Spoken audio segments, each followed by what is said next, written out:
Hey everybody, it's Gomedex, and welcome back to our millionth Premier Draft of Bloomburrow. Still loving the format, still love the absolutely adorable critters. One of my favorite things about it is that they really committed the fact that it's just woodland creatures here. There are no humans, no goblins, no elves, nothing like that. But I digress. Let's get into the actual draft itself here and take our great rare. We've got a Valley Rot Collar, which is great with any of the core creature types that are in black: squirrels, bats, lizards, and rats. It's a menace threat that also drains our opponent for a bunch of life, so excellent way to start things off, and it leaves us super open to any of the black-based decks. Pick number 2. This looks like a very weak pack overall. Yeah, I don't think any of these uncommons or commons are premium. I like Sonar Strike a lot in black-white bats, and the fact that this drains our opponent for life and gains us some makes that good in black-white bats as well. So this might be the best pick to go with our pack 1, pick 1. But if we're going raw power level, I guess it's Brambleguard Veteran, but we're not going to have a lot of raccoons if we go green-black specifically. But I guess if we get pushed to green-red, it'll be good. I don't know, really weak pack. I'm just going to go with the Sonar Strike there. And it works out for us because pick 3, we see a Star Charter getting passed to us. This is one of the best bat build-arounds. As long as you can consistently gain or lose life during your turn, you're getting to draw extra cards off of this Star Charter. It digs for some creatures. So when you have something like a Valley Rot Collar being able to attack and gain some life, when you have your removal like Sonar Strike being able to gain some life, you can turn this into a great card draw engine. The biggest problem with it is it only has 1 toughness, so it dies to a light breeze. But if you're playing it out to where you're getting a trigger the turn you play it, usually you get a card back out of it the second it hits the board, so even if it dies immediately, it plays pretty well for you. So I'm going to go for the Star Charter here over Carrot Cake, which is the more flexible white spell. Generally better to take the more flexible stuff early, but we have 2 cards that are already great for a bat deck, so this seems like a great path to just hop right onto. Pick number 4. Definitely a much less exciting pack for bats. Head of the Homestead good in any green or white deck though, so that is a perfectly reasonable pick here, and one of the most flexible cards in the pack. Strongest card's probably Scribe for frog decks exactly. None of our picks go anywhere near frogs, so we'll take Head of the Homestead. Pick number 5, there's a Saver. This is excellent for any black deck, but particularly good in squirrels and bats. Squirrels for the food to forage, and bats for the food to gain life. So happy to take a Saver here, because cards like Starlit Soothsayer and Waxwane Witness, while they are good in bat decks, aren't very good in almost anything else. So they're going to go a lot later generally. People are not going to pass us the Savers as frequently as these cards. So we can scoop these up later and they'll be fine for the deck, but Saver's something we're just going to see less often. Pick 6, here's another Sonar Strike. We're taking that over decent off-color removal like Agate, Assault, and Polywallop. Still happy to be in black-white here, nothing looks insanely open. Pick 7, another Saver. So while we are seeing a good frog signal here with Long River Lurker this late alongside Polywallop and Treeguard duo, we're still seeing a good black signal. This is pretty late for Saver, so we're going to stick to our current direction, even though a pivot to frogs would be viable, it looks like.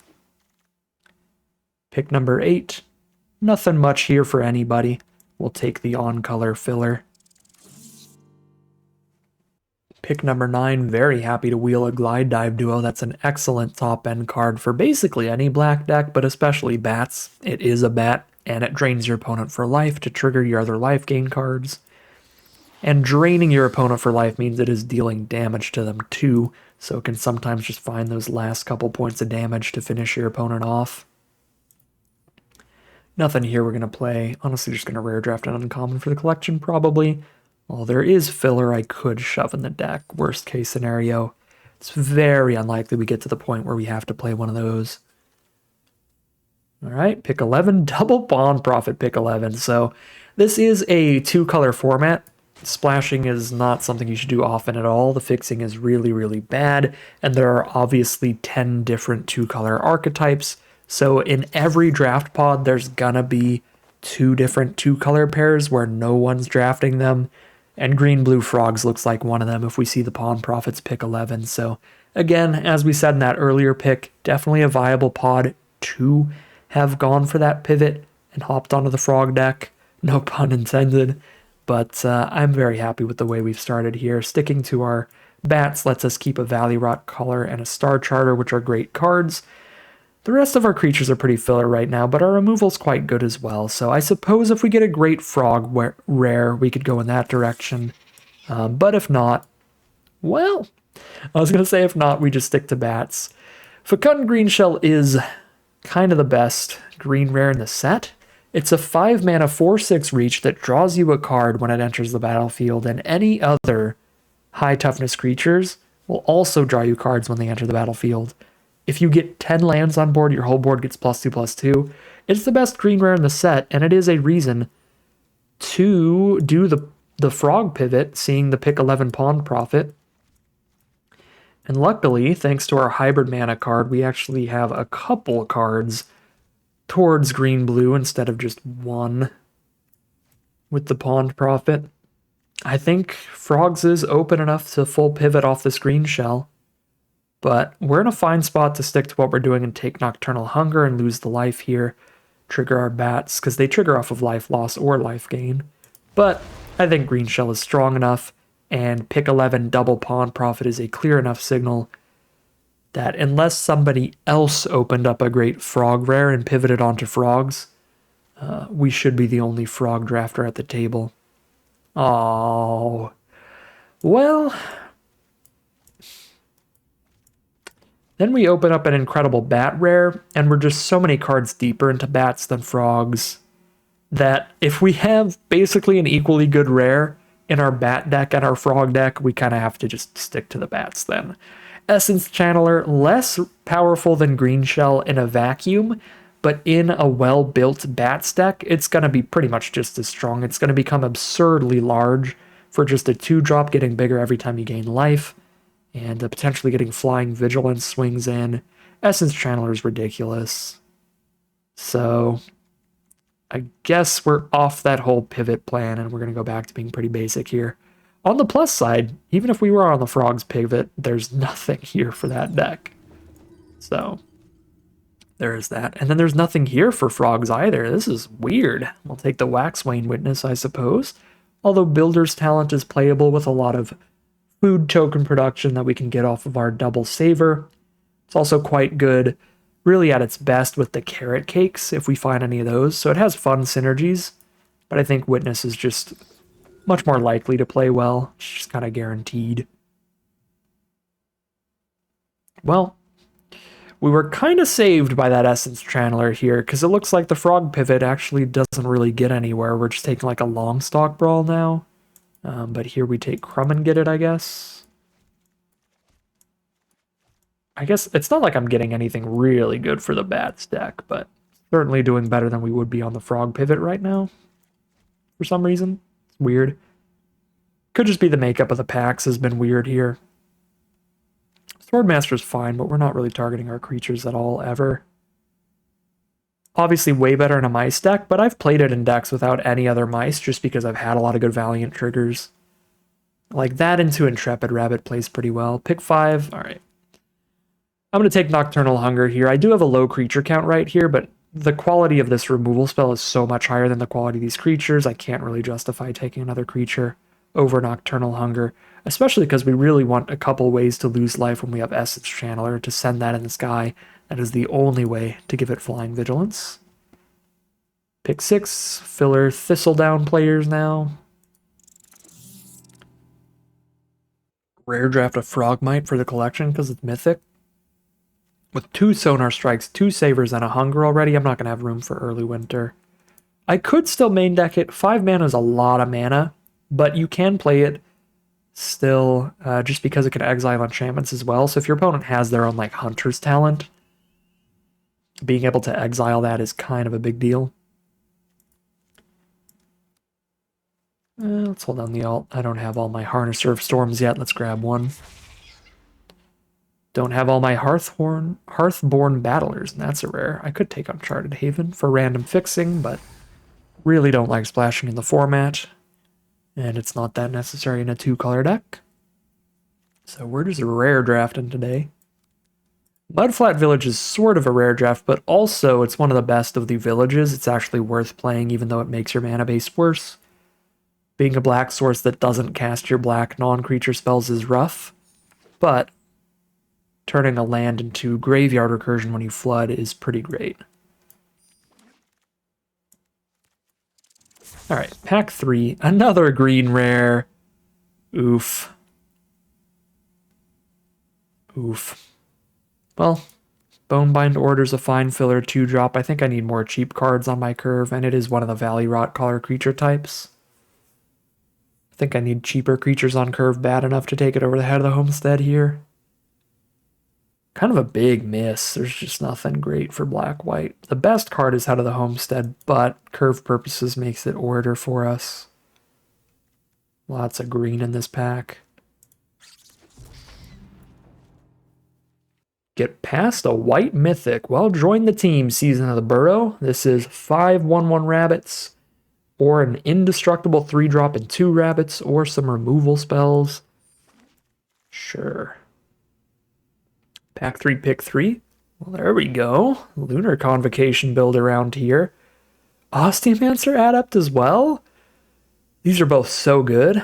So as long as we can consistently gain life during our turn, we can gain the life and then pay the life off of the Convocation's Pay 2 ability to get these bat tokens.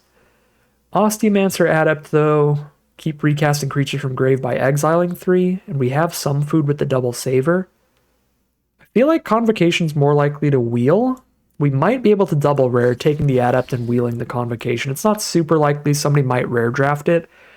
But honestly, Adept is pretty much just as strong, just constantly recasting creatures from graves, so it's a hard pick. 2 really good rares, but I think I'd take the one that's just never going to wheel, and we see if maybe we can get both here if we're lucky.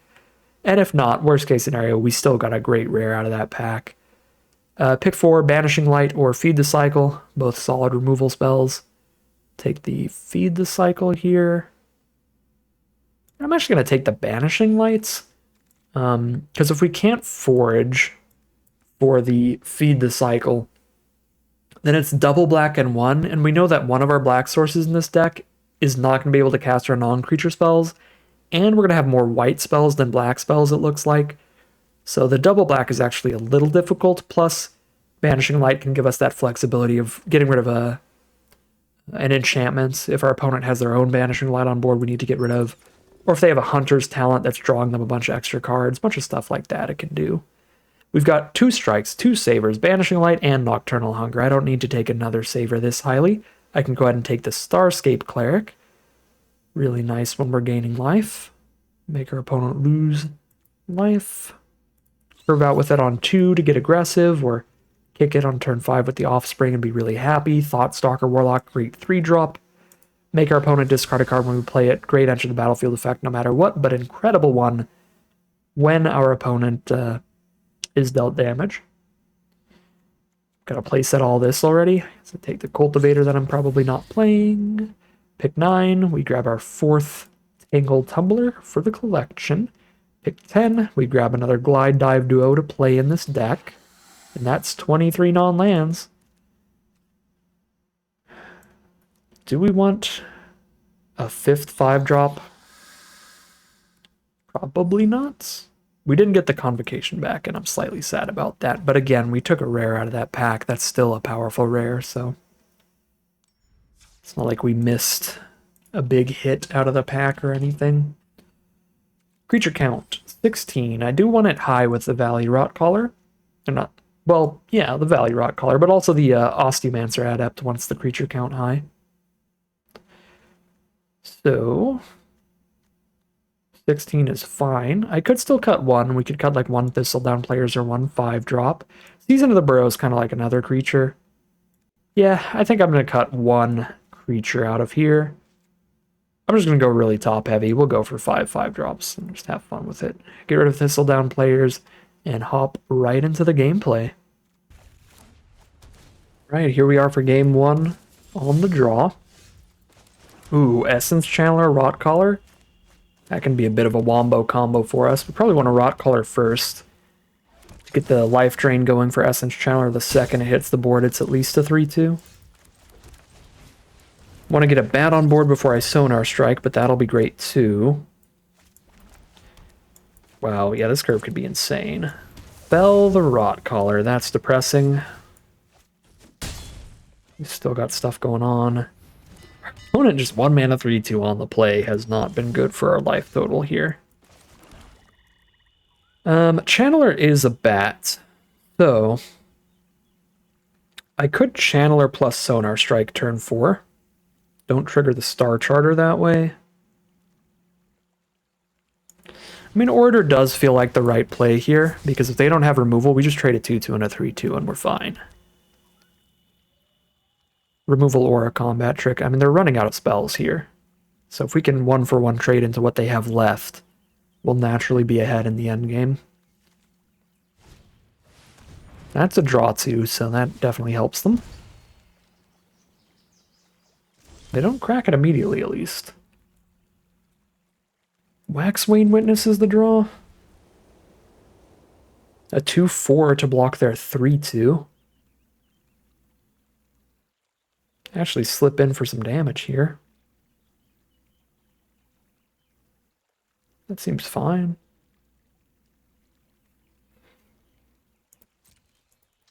They could go like land and tap out to blow up the witness, but then we've gotten rid of the removal, so they can't blow up something more important like Channeler or Star Charter. Alright, cool. Looks good to me. Take another 3. I guess 4, because Monolith. Now that the removal's gone, we Channeler Sonar Strike. While they're tapped out. Get that life gain. Get rolling.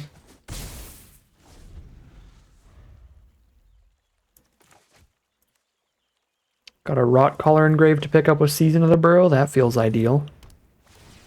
Oof. By Cleric, right? If I don't hit a land, I cast Star Charter. If I do, I cast Season. Yeah, Cleric doesn't fit into either of those plays.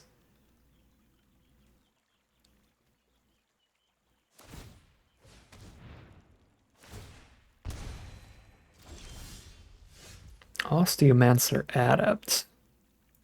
The spicy one.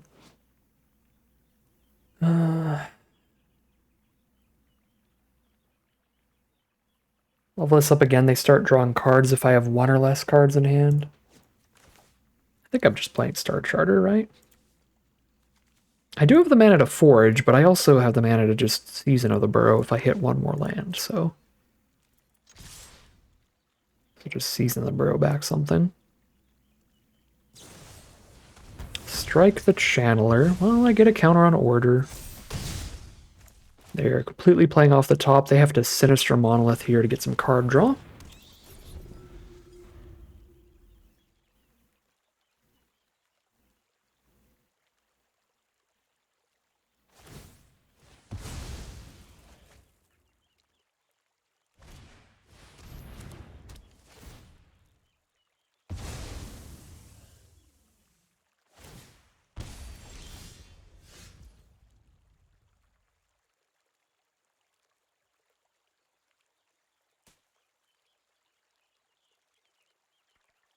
Banish the Star Charter.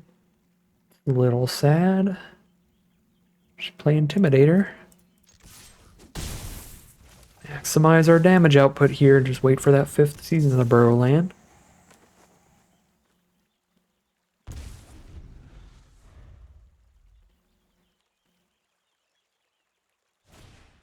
Moonrise Cleric. That is too small to block either of our creatures favorably. Love to see that. Saver's not a bad draw. I can drop the Adept and still hold that up.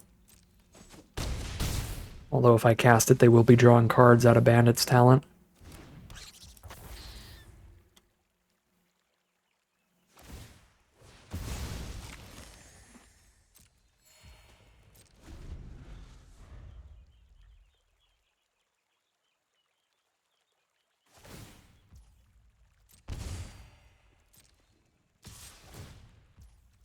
Bolt swing. Alright.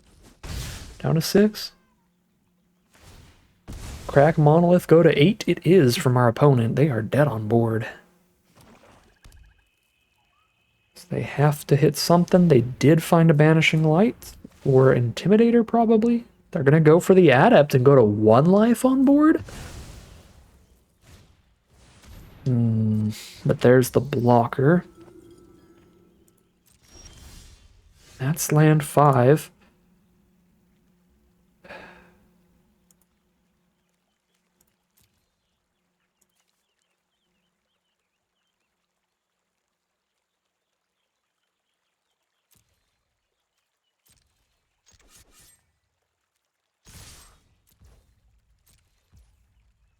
Opponent says go to 1. Ah, how I wish one of these cards pinged them. Cleric does if I gain life, but they're not gaining life here. Okay. Guess I need to reanimate a flyer then to play it safe. Oh, I can't actually do that. Uh-oh. Do I just hold up Saver then? This is super weird, but maybe I'm supposed to hold up Saver, because I don't feel like you would ever not block there if you didn't think you just have lethal crackback.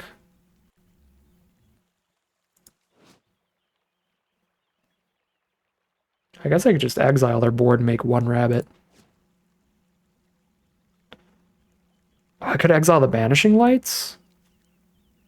Hmm.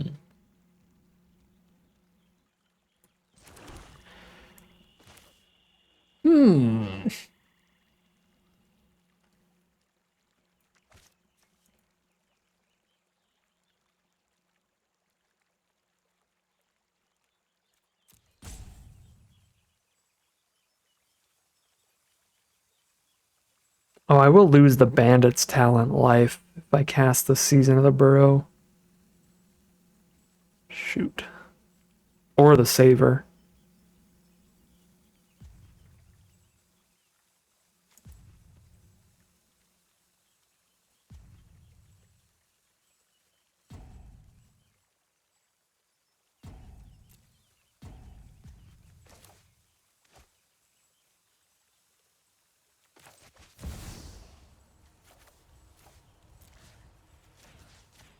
I think we just kill the creatures. Now they have no life gain on board. I just poke them with 1 thing and they die. They have to kill all 3 of these. Or some combination of killing or making 3 blockers. They need 3 relevant spells. There's 1. There's 2. Final card in hand. Is that number 3? That's number 3. But if they hit a non-land, they're dead. Unless they chump with the auger.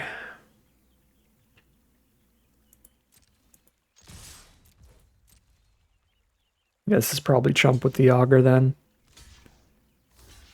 I could savor my own card. It would be very funny. I don't know if it's actually right, but it is so funny to me.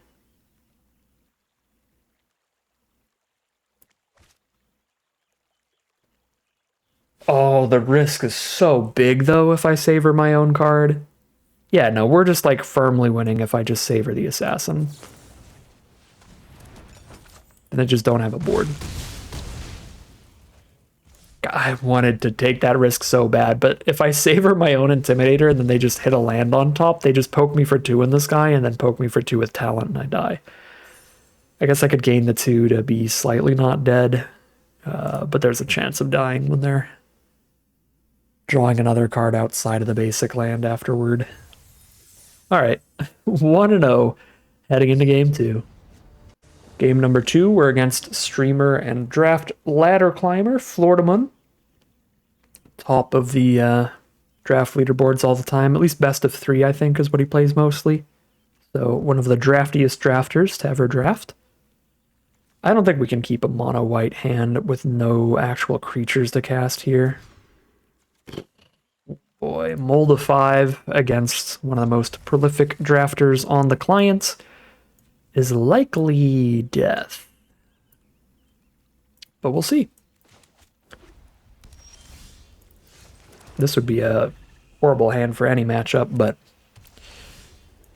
it's a very experienced drafter. It's going to be difficult to do much here. At least he's on mono white so far.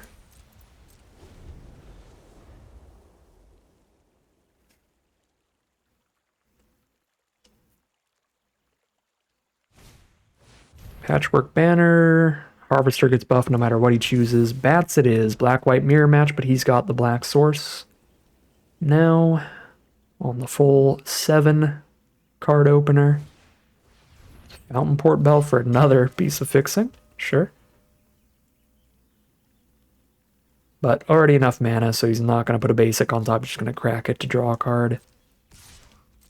Sure, so just 2 mana, cycle it, draw a card is the play. Okay, land 4. Star Charter is not particularly good here, but I mean, neither is Intimidator, because I'd rather play Intimidator. Cooler with that dying.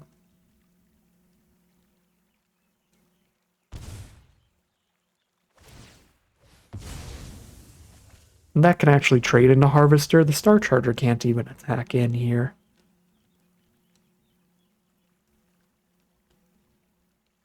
We didn't manage to find any Life Creed duos in our draft pod, which is rough. That's one of the most consistent ways to get Star Charter to draw a card immediately. Another Fountain Port Bell? Just loaded with fixing over there.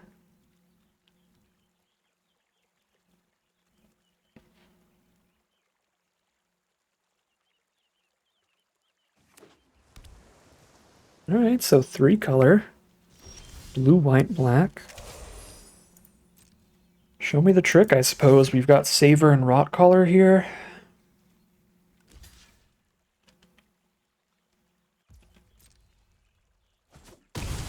Cool. Trade the trade. Here's Rot Collar.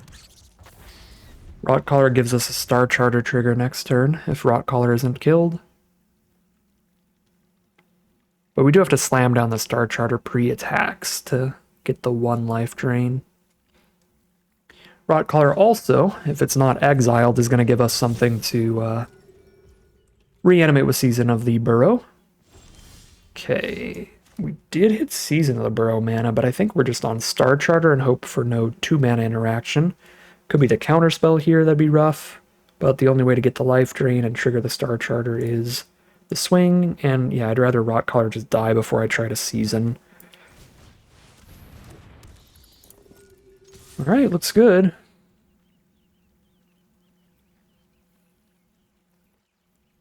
It's gonna trigger unless he kills Star Charter now.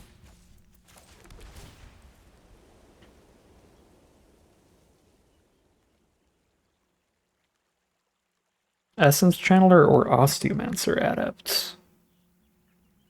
Interesting. Probably Osteomancer Adept.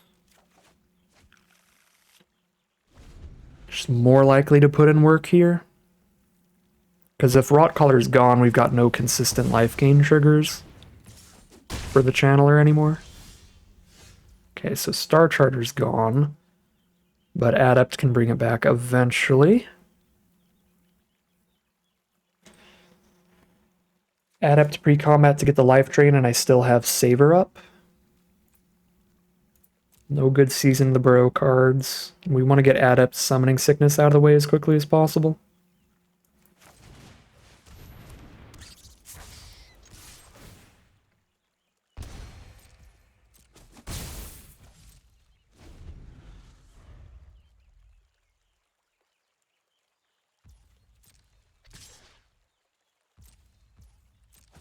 Pretty even race so far.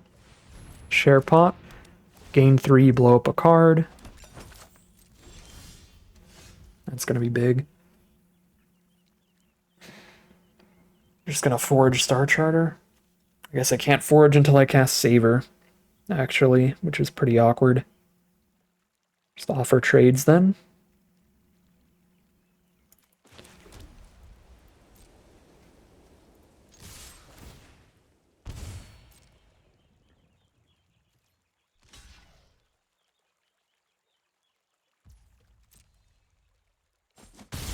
Get the Death Touch trade. Let's go. So now I can try to season the burrow, hope for no counterspell. He didn't have the counterspell for the Adept earlier. Or the Rot Collar earlier. So I'd have to have drawn into it. Yeah, we just go for it. Season.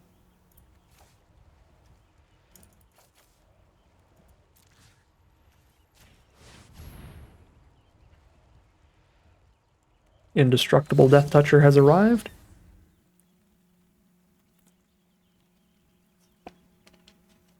White does have exile removal, so it might not be the most threatening thing ever. One more card engrave and I can get a forage.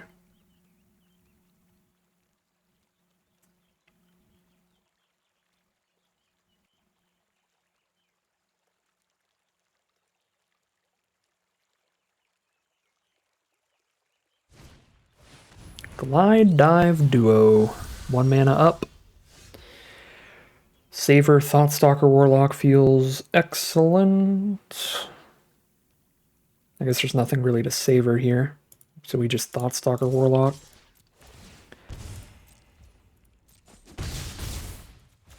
See what's going on over there.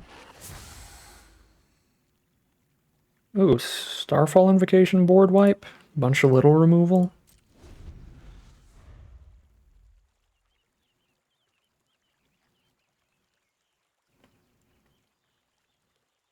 Sonar Strikes for the Rot Collar and the Warlock and stuff. But the Adept can just keep reanimating everybody. I mean, Indestructible Adept was already incredible against the board wipe.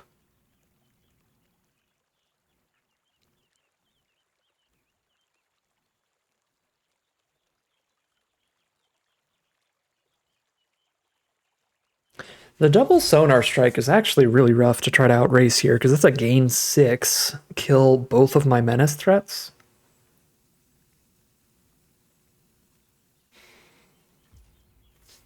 And he's got the Share Pot still too, for a 3rd removal spell.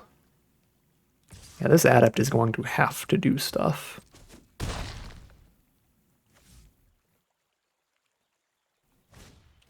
Scavenger's Talent. Mill me 3 whenever he sacks a permanent. Or mill me 2. So try to grind out the real long game here. Yep. Sonar Strike the Rot Collar, gain 3. Have the food token to sack, mill me 2. Gain 3. Mudflat Village, well hello. Enters untapped as well.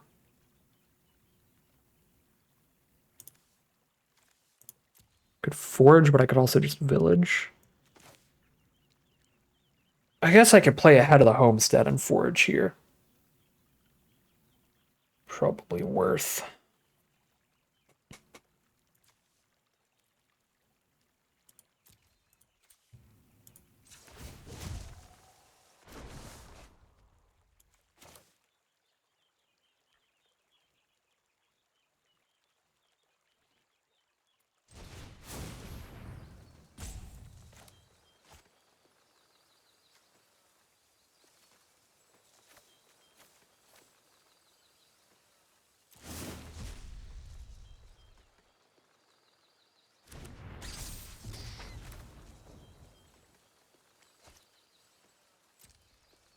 I did break the freaking forage audio though.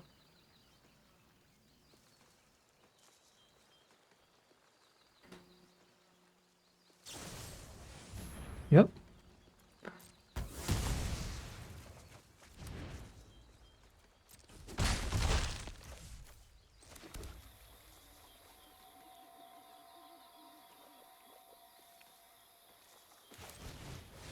There's the head of the homestead.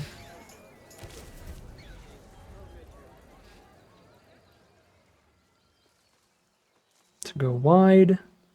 It's the tap out for the Share Pot to kill the Rot Collar here. He wants that dead. I broke the forage audio. I'm turning off the SFX till next game.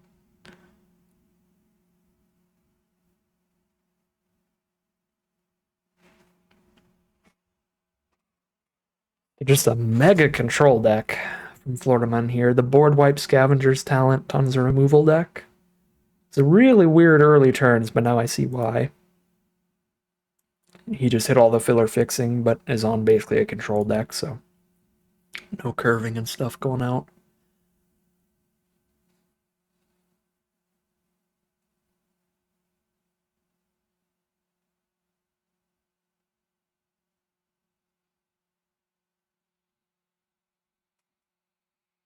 Village back the Warlock as an option.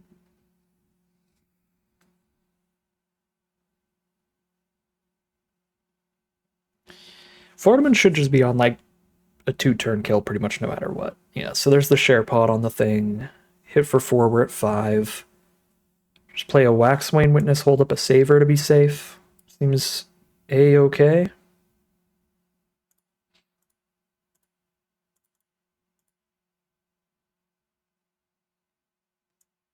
Then I have a Flying Blocker and can reduce damage by 2 here.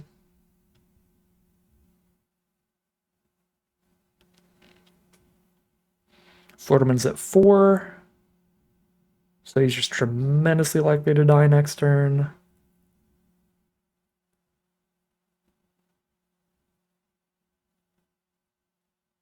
Unless he's got like a second board wipe, which he wouldn't use Chair Pot if he did, at least in his current hand there.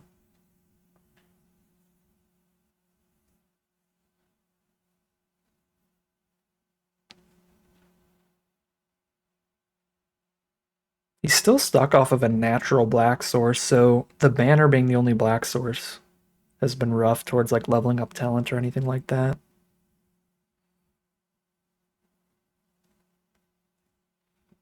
I mean, he did have tons of options to put another swamp on top with all these bells, but didn't want to flood out, so was his own choice. All right, show me your own interaction here.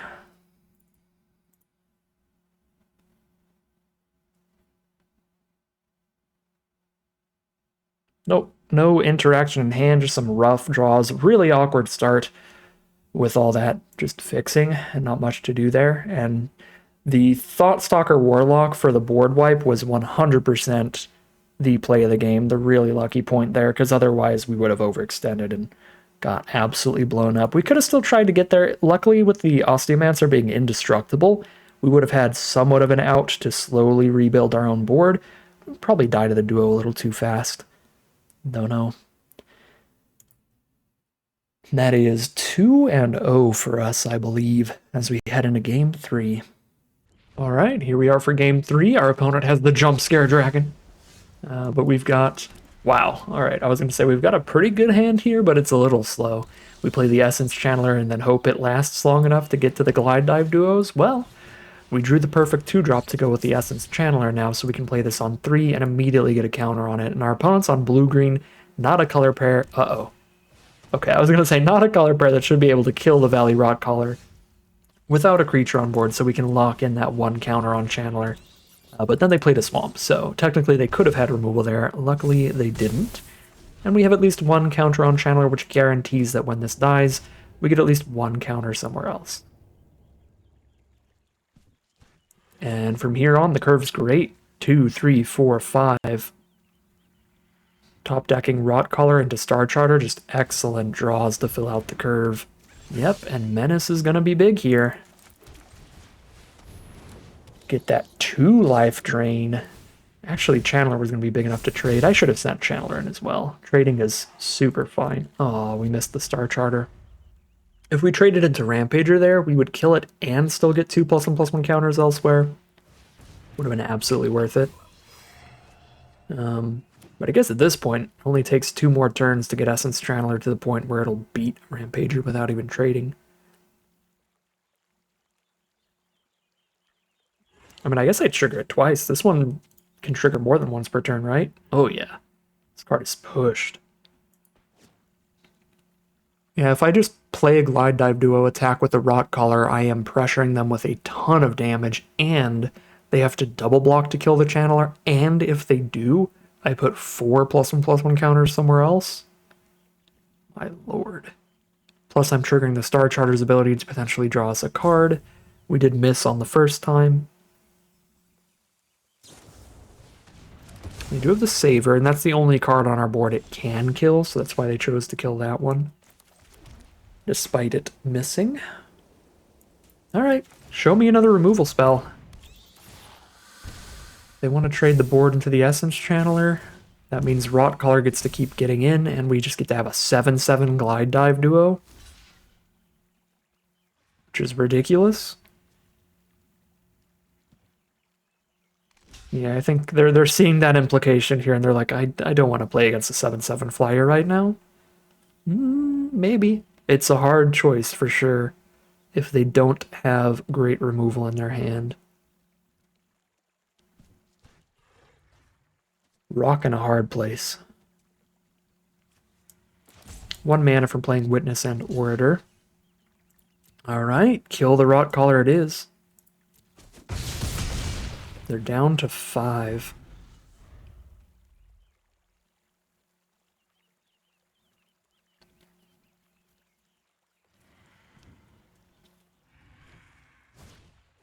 Baker's Bane duo. Cooking up some food. Then an Innkeeper's Talent? Uh-oh. Well, that's not good. That card is very strong. They get at least 1/1/1 counter every turn. They can get some ward going on. I mean, if they don't have reach here, we can kill them before they untap to eat their food. So let's try to just get the kill through the food tokens by playing the duo. Alright. Glide Dive Duo MVP. A double up there as well. Pretty nice. That is 3-0 heading into game 4. Alright, here we are for game number 4. We've got Essence Channeler and then a Season of the Burrow to reanimate it later.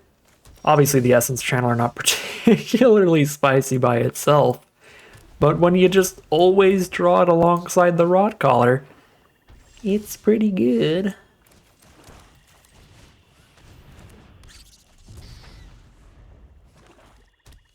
Playing against Squirrels here, they could absolutely have removal for Rotcaller, and unfortunately they do. Well, let's play the White Source to have Crummin get it up to protect our Essence Channeler here, but then we're going to curve out with a Thoughtstalker Warlock, hopefully. Ooh, no blocks? Let's go. No blockers, so I definitely get the Warlock trigger. Get their best spell. Whoa.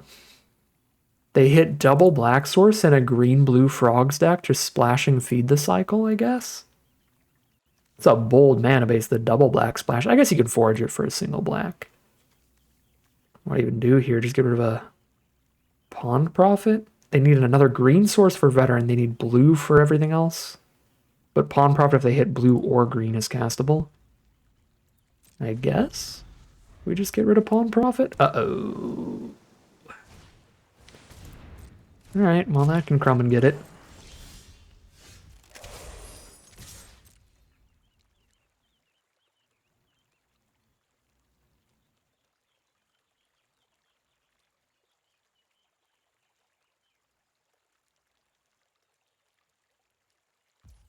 No blocks.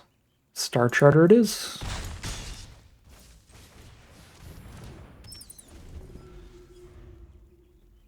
Yeah, I mean, if I Thoughtstalker to Lily Splash Mentor, they still have a different one to cast. It was an awkward hand to Thoughtstalker through.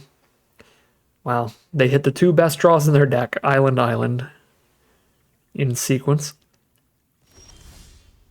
They're just holding up the counterspell and a Polywall up here. Okay, so a counter unless they pay 2, and a deal 8.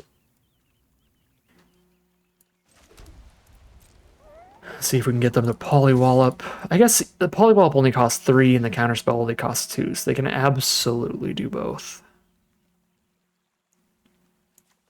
Savor the Mentor, so these trade with each other, and then Crumb and get it when they Polywall up, right?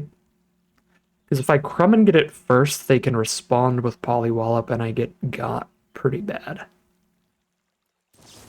So we Savor. So these trade on board. And then Crumb and get it to protect whatever they polywallop. And I have the 2 mana up to pay for the counter spell. Yep, so Crumb and get it with Indestructible on Star Charter, and then I can eat the food token from Saver before my end step to draw a card. If they don't denial this, if they do denial it, I can just pay the 2.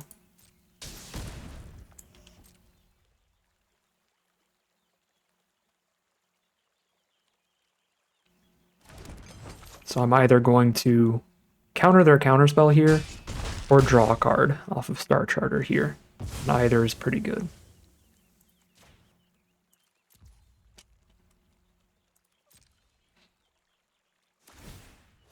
Okay, cool.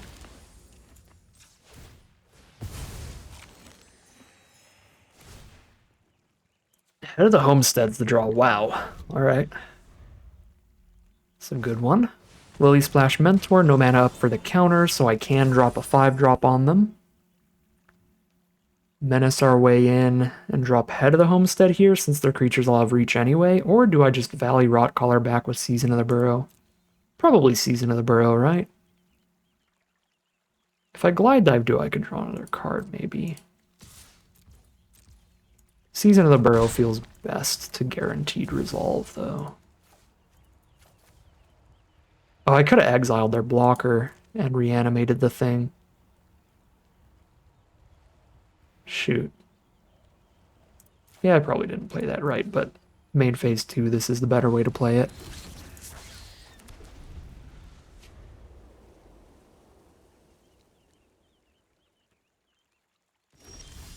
I keep forgetting that thing can just exile stuff. Block 1, 2, 3, 4, 5, 6, 7. Sure.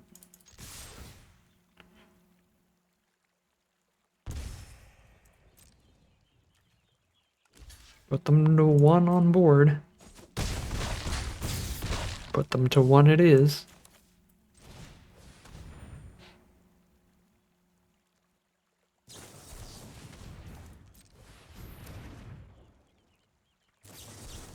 Double denial, and then the GG. Rough draws for our opponent. Just like a risky keep without the blue source. They did find both the blue sources, but we had a great curve out, so it was too late. And we start things off 4-0 now, heading into round number 5, guaranteed at the break-even point in value. Unkeepable. And this is pretty groovy. Keep that, see if we draw 1 land in the first 3 draw steps. Are we on the play? I think we're on the play. Yeah. Trying to draw 1 land in 3 draw steps seems reasonable. There it is. Hello, land. Please do not kill Rotcaller or Star Charter. Please do not cast spells. Just play basic lands every turn. No, they cast a spell. Not removal, though. Oh my god, I sequenced this wrong. You should have played the Orator pre-combat. Obviously, for 1 more damage. Luckily, I didn't have a life gain trigger on board yet, so it's not the biggest oops, but I missed a point of damage and a point of life gain, which could absolutely stack up.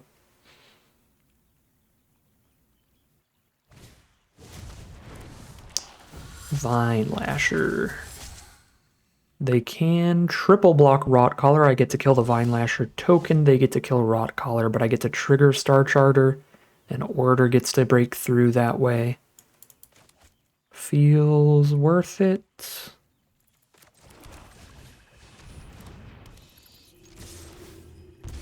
Especially with 1 way to bring Rotcaller back, the Orator, for the late game.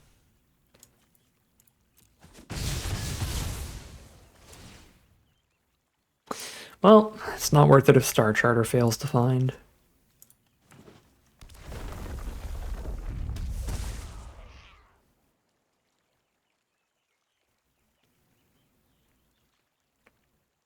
We had 10 creatures with power 3 or less in our deck on that hit, so it was worth the risk because that is statistically super likely to hit 10 out of 31 cards.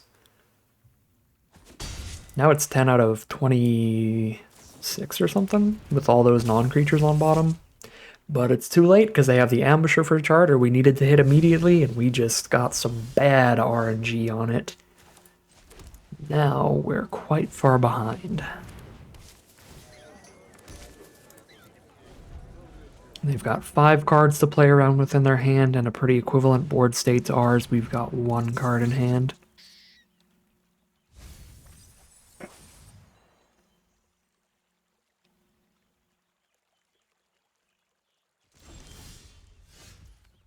Osteomancer Adept, if they don't have more removal, is a pretty big way to grind things out. It's a really slow way to grind things out because we need more cards in grave before it does too much. But still.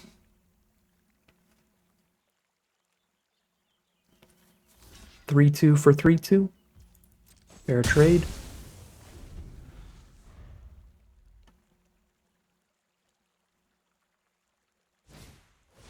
Corpseberry Cultivator. That thing's gonna get real big. They can only forge once right now, but a lot of good self-mill and food token production in their color pair. If I can find an opportunity to strike that before it gets any bigger, that'd be ideal, but the Orator attack just bounces off Assassin, so it's not worth it. We don't want to trade the Adept off into a Ambusher here. Yeah, I guess Cultivator gets to get big.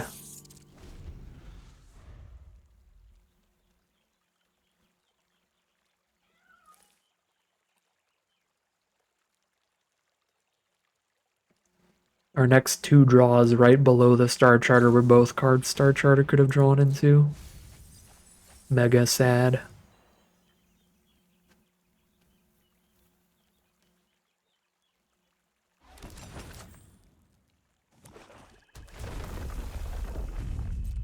Well, all we really need to find here are a few of our flyers. We're in a pretty board stally position, so if we just keep chipping at them for just a few points in the sky every turn, it's absolutely a game plan. Ooh, double cultivator's actually sick, because they both get the buff when they forge 1 time. Alright, now we are dying pretty quickly to these cultivators. Need those flyers immediately.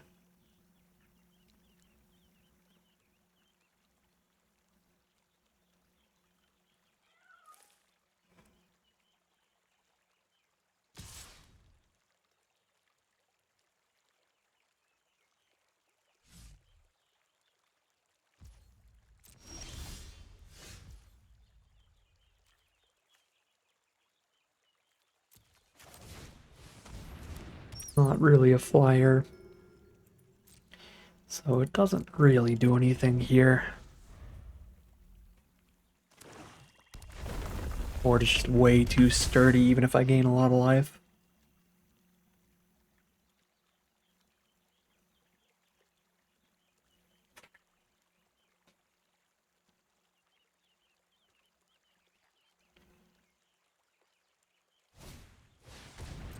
There's the reach creature now, so our list of outs is much smaller.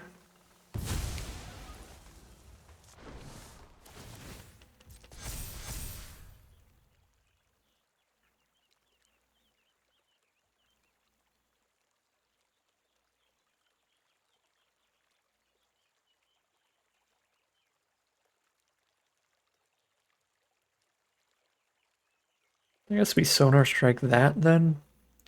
But we're running out of time because we're going to start taking big hits from the cultivators. Bring back Star Charter next turn.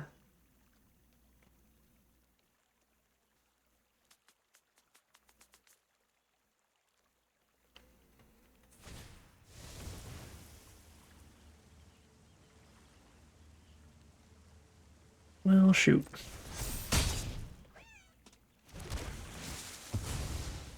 At least we get that out of the way on a non-flyer.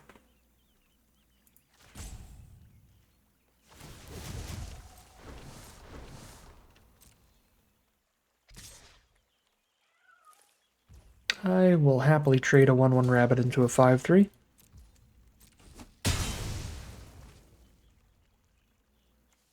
Gets them to their third forage for the double cultivator. But otherwise I'm dealing with a 5/3.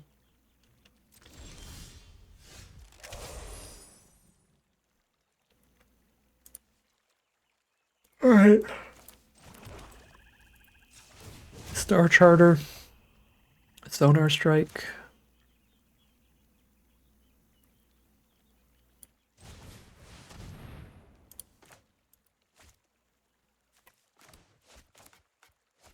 Why won't you... I hate how this works. Let me exile the cards then. Hello? I have to click the graveyard separately. But it doesn't show any of them as in the graveyard, so it makes it just as confusing as possible.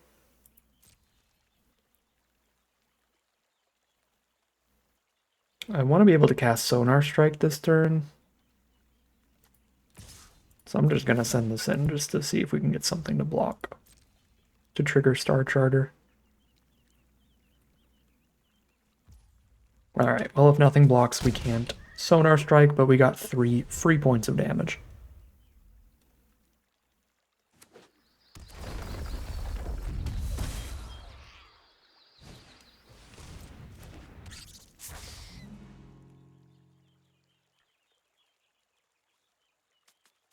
So Sonar Strike can break through their only creature that can block flyers, and they're at 13 life. So if we can stick around in the chump zone long enough against these cultivators, we have a plan. But it's a 6/7 and a 5/6 now. Yep. It's gonna be painful.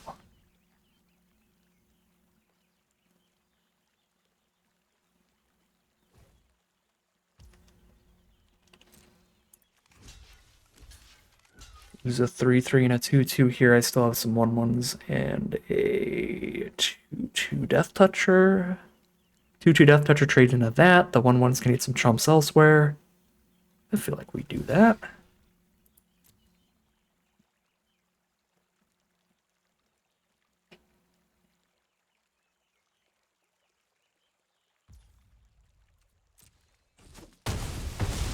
Okay. A 2/2, a 1/1, and a 2/2 Death Toucher. There's our blockers. One card left in their hand. Nocturnal Hunger on the Osteomancer Adept. So no foraging for Graveyard Recursion. Alright, I didn't have too many cards in grave anyway there. I could double Sonar Strike this Cultivator instead of killing the Treetop Sentries, but then I only draw one card off the Sonar Strike. Yeah, no thanks.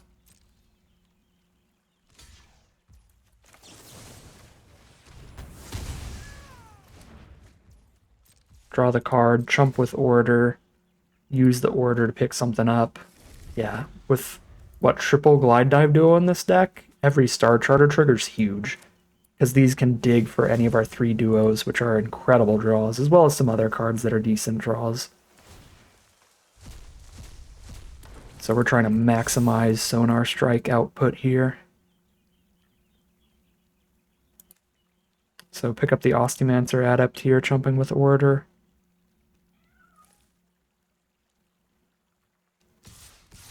Yep.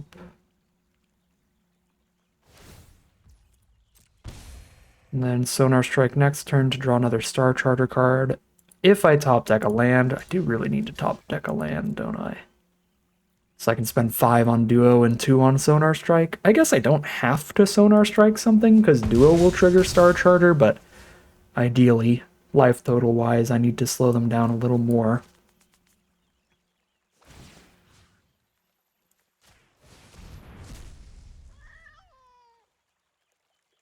I guess then if I hit a land, I just play Duo and Adept to have a Death Touching blocker. Savor. Now I can play Savor and Adept and get a Star Charter trigger. I really want to play the Adept to trade into the Cultivator and keep that thing off me. So I can Sonar Strike Adept, I can Savor Adept. I guess since I can do all three, I'm going to go for the Adept here. Just feels the safest against the 7-8. I guess playing Glide Dive Duo threatens to kill them in just 2 attacks, though. Because I play the Duo, they go to 7. I have 5 power in the sky. No, that still takes 3 swings to kill them. Yeah, I'm going to Adept. And then I'm going to strike the Assassin and have a Savor held up.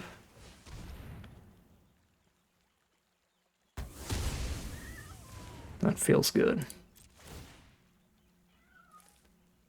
Find another Glide Dive Duo. That's exactly what I'm looking for. Beautiful.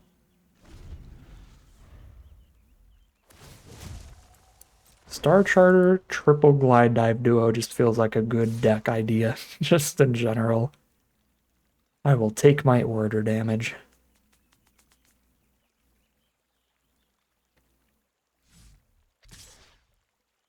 I will trade into Cultivator.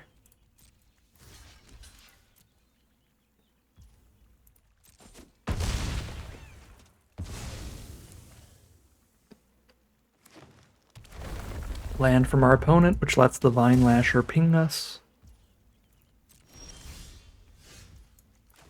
Star Charter doing Star Charter things still. Yep. Connects for damage. Here's the life gain and shoot my opponent for 2. And then get the Star Charter trigger while holding up a Savor.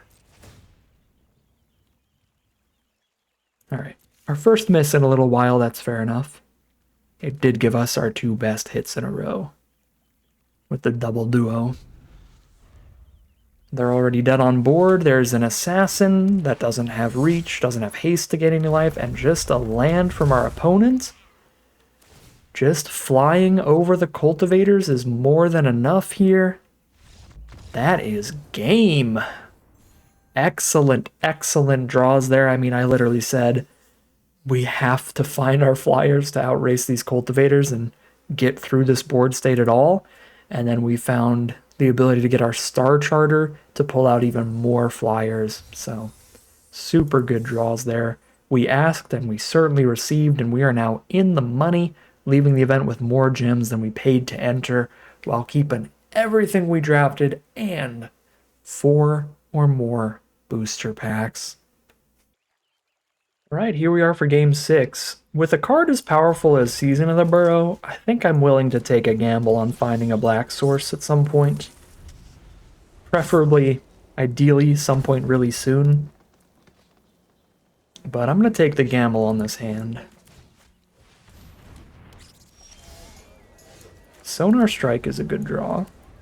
One of our best non-swamp draws in the deck. Swamp's obviously the best draw. I believe there's 8 of those in here. There's 9. 8 swamps in a mudflat village. I kind of don't want to strike that against all their open mana in green-white. There's a lot of combat tricks they could have to save it. I'd rather just take the extra couple points of damage to kill it during my turn when they're tapped out after playing another creature. They have something they might cast here? Even if I don't target it? That'd be pretty crazy. They were thinking for a long time. Burrow Guard Mentor. Alright, they've got a single white mana up. If they've got the +2/+2, they've got the +2/+2. That's as much mana as they're going to tap out. Alright, they don't have the +2/+2. Cool. Uh-oh. 5th white source before Swamp 1 is super bad. We only have 8 white sources in the deck, which means there's only 3 white sources left now and 9 black sources out of what's in the deck here. So if we hit any lands, 3 times as likely to find swamps here, and there they are. A little late, fashionably late as we like to say, but still going to be good here. If I thought Stalker Warlock, I don't even get a good block here, but I do get to Season of the Burrow it back, so then I can have an indestructible creature and some rabbits the turn after, which feels kind of worth it.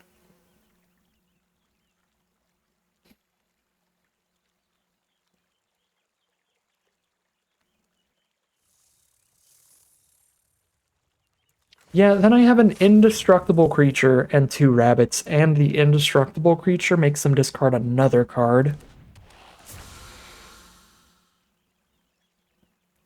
Or I could just get an indestructible warlock and like exile the mentor or the elder or something here. I feel like making them discard a card here feels valuable enough to do this.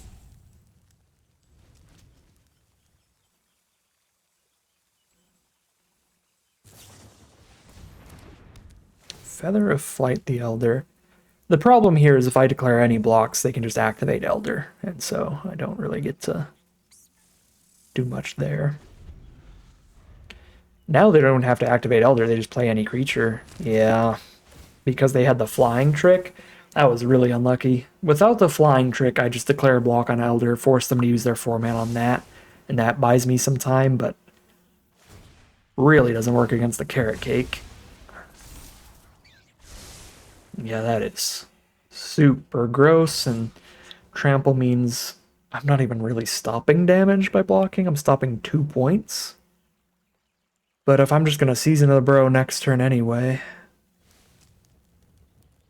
Is there anything that would get me to not Season of the Burrow? If I top deck a Swamp, I guess I Adept and Hunger here.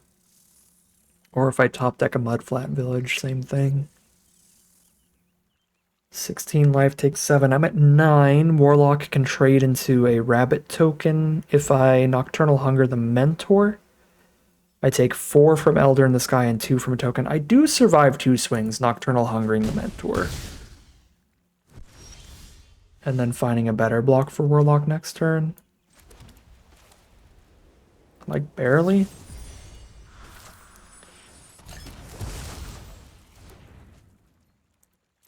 Feels like this keep might have been a little too greedy, though. Because, like, even if I did this, the Chomp and then Season of the Burrow, I'm still dealing with a... Oh god, it would have been a 7/7 trample here? Yeah, I'm pretty happy to just kill that instead of having used Season of the Burrow, but I am also still just dead. Because Warren Elder with that many creatures... I can Season and have 5 1/1s to chump all these creatures, but they're all going to be 2/2s because Warren Elder. And I don't have any flyers to block the Elder. I could play 1 Soothsayer, but that'll be 3 toughness against the 2 power. Yeah, game is over.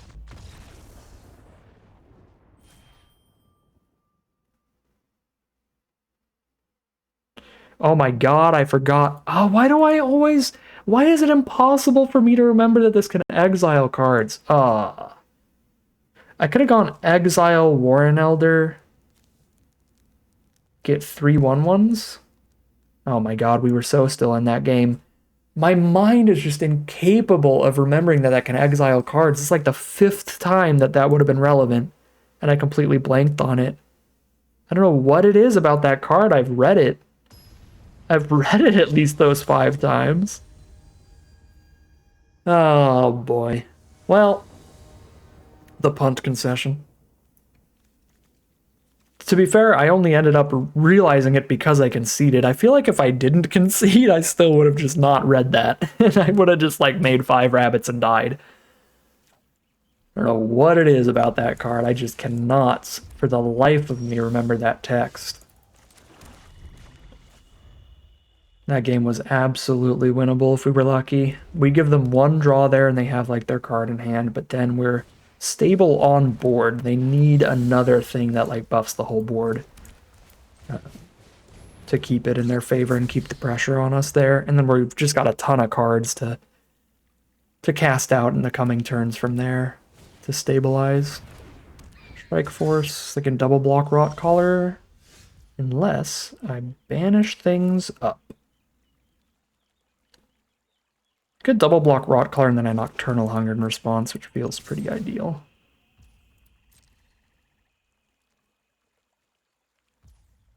Okay. Didn't get 1 extra point of damage by playing Bonebind Order pre-combat, but if I played Bonebind Order pre-combat, then they would have been able to double block and kill the Rot Collar. Gross. Mabel is fantastic. Mabel's one of the best rares in the set, in particular at playing around removal. One of the best rares in the set, period, but she's one of those rares that gives you immense value, even if your opponent removal spells her. They're left with an incredible equipment on board, so we just immediately get 2 for 1, even if I kill Mabel. This Crag Flame takes over the game, especially with Strike Force. This is not a good time. Do I keep this on board just to make Rot Collar bigger and actually drain life? Guess.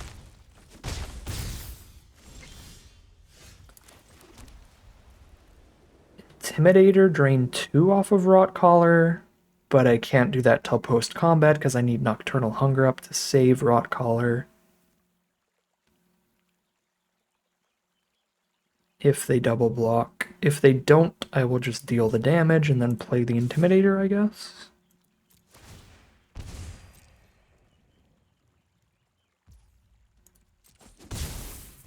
Mabel's not actually doing anything here except being a 3/3. The big power of Mabel was making the Crag Flame.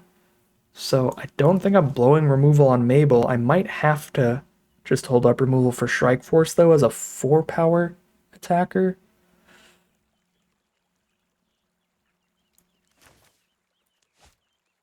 Got such a good curve out, though. I'm just going to stick to the curve out.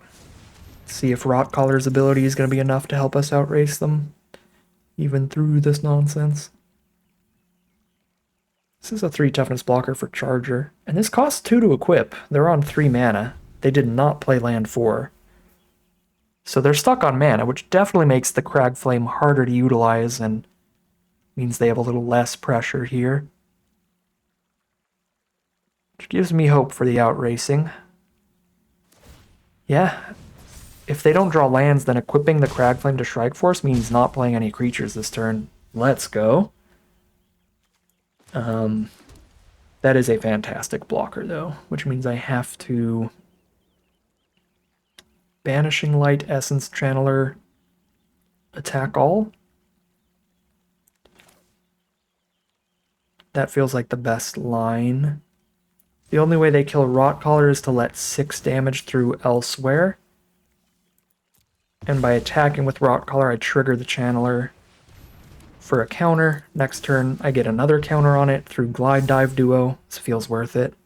Worth letting the Rot Collar die to a double block or letting the Orator die to just Mabel. Beautiful. They're down to 5 from that swing.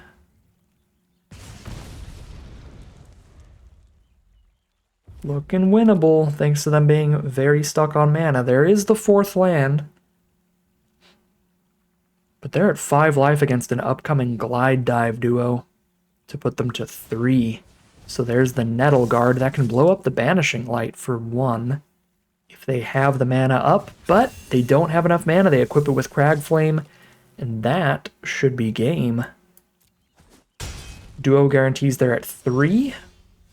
One of these creatures gets in for 2, I guess. So they're not quite dead. They go to 1 life, but they lose their whole board. Or they kill the Orator without losing a creature, let the Channeler through, and then die. It's a Glide Dive Duo's Enter the Battlefield effect. They either lose the whole board or die here, and either is pretty good for us. Obviously, them dying is a little better. I mean, they really have no good options here. But they are going to make sure they don't die to Glide Dive Duo.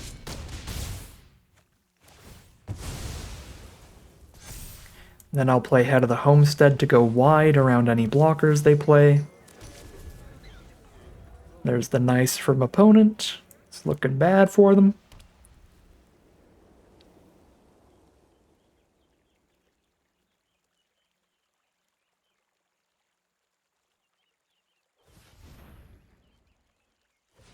All I need is to get a single rabbit through now. And there's a Whisker Quill Scribe, 1 blocker against 4 attackers. Discard a card, draw a card off the Valiants. Find nothing, and they are dead on board already. Send in the team. And that's game 6 and 1. Heading into the final boss. Here we go, final boss time, and it's a beautiful hand. Curve is a little slow again. Turn 2 Channeler, and then we wait till turn 5, but now we have a saver in between. Even if I don't draw creatures, if I do, we're going to be tremendously happy. Playing against a red deck, they could have cheap removal for Channeler, and I'd be sad. The green can't remove the Channeler quite as easily. They'll need a creature out to do so.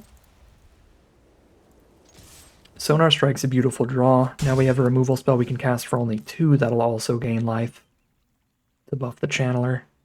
Don't you do it! Calling my Essence Channeler trash, and I resent that. I disagree. That card is great. It's in the trash this game, though. Play something I can savor, please. So I'm doing something before turn 5. That's too big to savor. Well, shoot. I can Sonar Strike it, though. That gives me a play next turn. And I kind of have to. It's a reach card, and we're going to need to clear a path for all the Glide Dive duos some way or the other.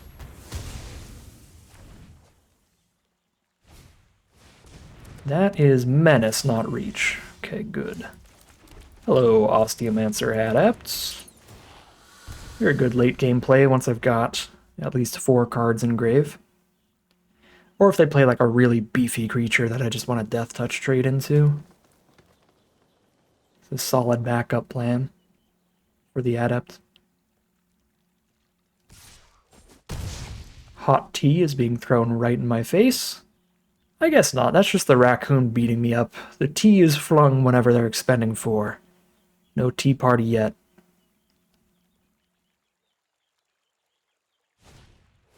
Assault my duo. Rude. And Steam Path Charger for the expend 4.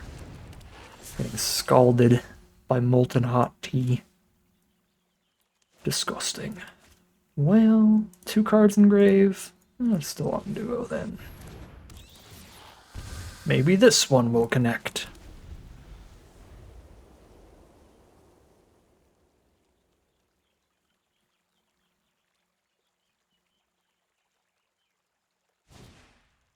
Pathmaker, draw a card, is incredible with the Slinger down here. Expend this turn and make them more likely to expend again next turn off the card draw. They did just hit a land, but that still digs them 1 card closer to the next spell. Ooh, speaking of the next spell, Mudflat. Oh, they exiled the duo! Oh! I can pick up the Essence Channeler here. I have exactly enough mana to pick up the Essence Channeler, cast it, and cast Savor. And then I have the food for later, but not immediately. Feels like the line.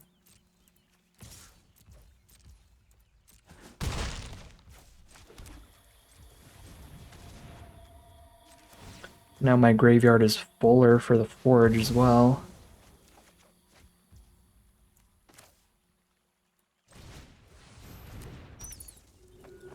$14 life. Maybe I just play the Adept. Get rid of the Summoning Sickness. I mean, there's no creatures left in my grave at this point, though. No, I'm just going to hold on to the Saber then.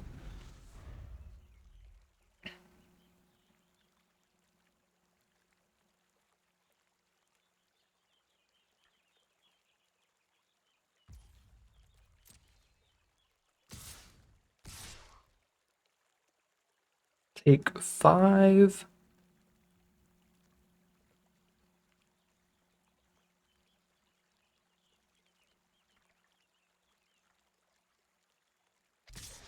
Take 9.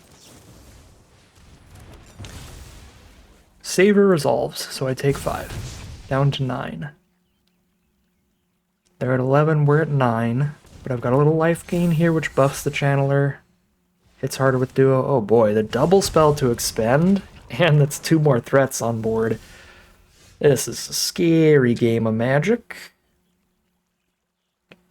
I would like 1 more mana so I could play this and eat the food and play the adept, but I sacked one of my lands to pick up the channeler, so I don't have 1 more mana. Glide Dive Duo in a dream, right? Am I surveilling it up?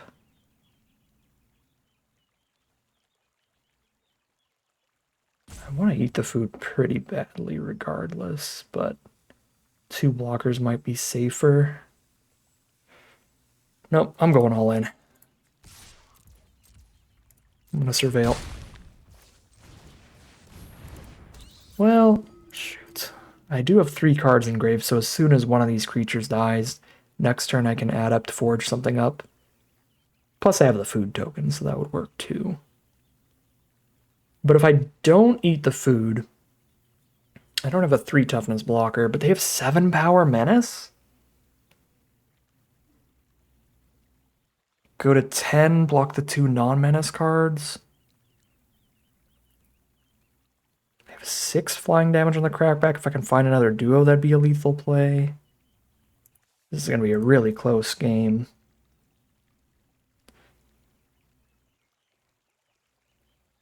Play this just to trade off into the 2-3 or something. I'm going to surveil here. Try to find another duo and win off that if I'm lucky.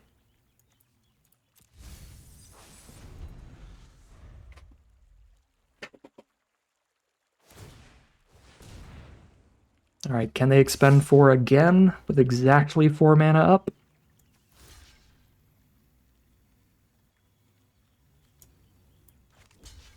Four, 5, 6, 7, 8, 9. Basically, if they expend 4, we die. If not, we try to kill them. We have 6 power on board because Channeler puts a counter on Soothsayer. Yeah, and if I played Adept here, I would be blocking the Charger too. But I would be at 7 instead of 10, so I would still just die. I feel like this was basically our only choice of line here. Even if Soothsayer trades into Charger, we die to them casting a spell again, because I get pinged for 1 here and then take another 2. So I'd be at 3, take 1, go to 2, they expend, and I go to 0. So either way, whether or not Soothsayer blocks, I die to expend 4. They don't have expend 4, but we didn't find another Glide Dive duo. Alright. Well, certainly played to our outs on that last turn. That's the best I could have done on that one. But maybe that earlier turn where I savored instead of adept, if I had adepted instead of savor to have it in time here, that could have done something for us. Now we're just dead to Steam Path Charger's death. And yeah, there's no line here to change that. 6-2 heading into game number 9, the final boss, win or lose. Here we are for the final boss. This is our last game of Magic, win or lose for the day. See if our deck can't carry us into a 7-win run or just get so close to greatness. There was one game earlier that I think was definitely winnable, but I just forgot that our Mythic Season had a middle ability on it we could have used. So that is probably where we punted away the trophy run if we do lose this game. But our other losses, it was possible. A couple different lines, the game definitely goes a little differently. But those are certainly less clear whether or not they would lead into a victory. They just could have went differently.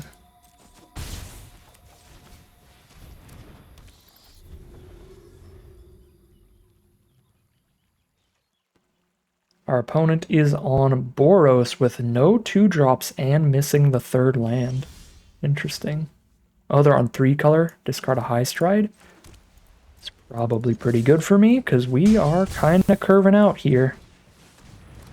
Could just be a very non-interactive game of Magic. Just hit for lethal before they can cast a spell.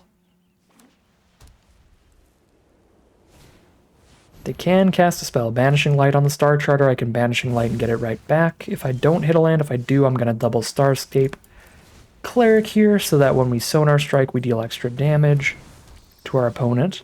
And I can Banishing Light plus Sonar Strike in one turn later.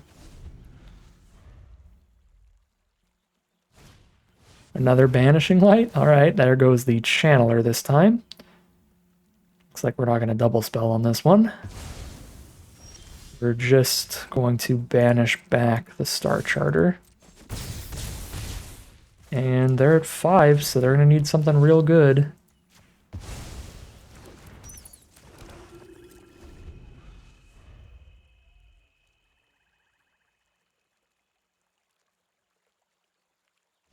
Alright. Terrible game of Magic for our opponent, but that's Magic, baby. We find a free victory for the final win. By the skin of our teeth, we have made it into a trophy run despite my best efforts of just completely forgetting what probably the strongest card in my deck is able to do. So, just one of those positions where we should slow down and read the rares and mythics a little more often, because these are the cards obviously I have much less opportunities to play with, so I know them a little less well, but I've actually played this one a couple times now, and I should know better. I don't know why I always forget that it can exile non-land permanents. Does give our opponent card draw, which isn't perfect, but still absolutely worth it when it's multiple removal spells on a stick. We could have 100% cleared out our opponent's one flyer and made a bunch of rabbits against the green-white deck and probably won that game.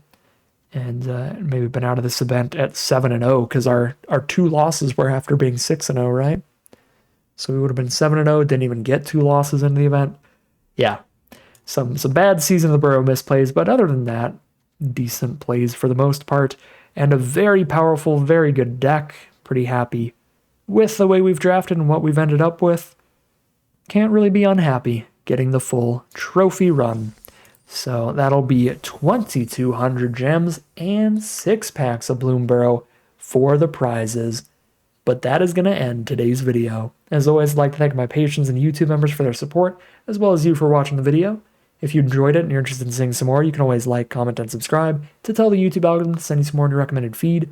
If you'd like to catch me live, you can check out the Twitch channel in the link in the description below. If you'd like to support the channel directly, you can check out the Patreon link in the description below.